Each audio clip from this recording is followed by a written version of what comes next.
প্রিয় দর্শক, দেখুন শত শত কচি ডাব, পাশে একটি দড়ি এবং দাও রয়েছে।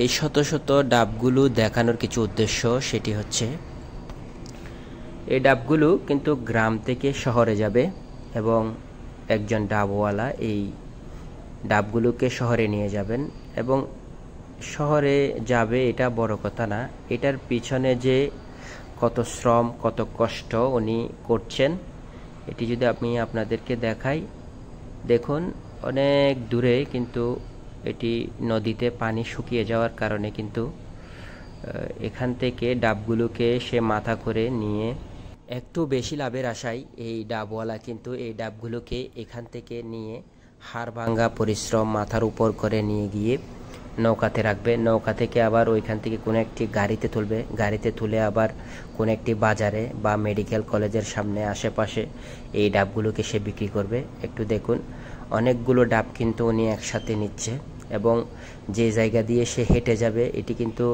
খুবই আঁকা বাঁকা এবং খুবই পিছলা একটি জায়গা, এখানে অনেক কষ্ট করে যেতে হয়। এই ডাবগুলো কিন্তু আমরা অনেক সময় এই ডাবগুলো বিভিন্ন জায়গা থেকে কোনোটি 100 টাকা 120 টাকা, কোনোটি আবার 150 টাকা দিয়ে কিনে নিয়ে যাই। যেহেতু গ্রামে ওই দামটা পাওয়া যায় না, এখানে ডাবগুলো সর্বোচ্চ 40, 45, 50 টাকা দিয়ে কিনে আবার কঠিন পরিশ্রম করে এই ডাবগুলোকে গ্রাম থেকে শহরে নিয়ে যায়।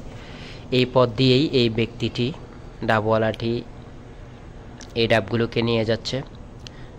এখানে এমনি মানুষ হাঁটতেও কিন্তু অনেক কষ্ট হয়ে যায়, সে জায়গায় সে এই খাদার ভিতরে হেঁটে হেঁটে ডাবগুলোকে সে তুলবে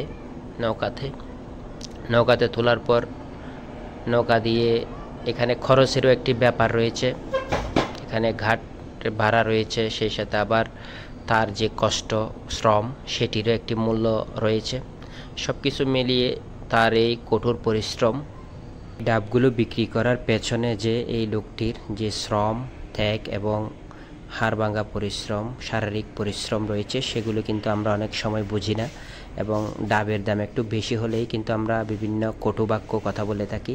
তো এগুলো বলা ঠিক না, কারণ এগুলো অনেক কষ্ট করে এপার থেকে ওপারে নিয়ে যায় এবং তার যে শ্রম, আমি মনে করি এটি একটি কঠিন এবং কষ্টসাধ্য পেশা। আপনাদের ভিডিওটি কেমন লেগেছে কমেন্টে একটু জানাবেন।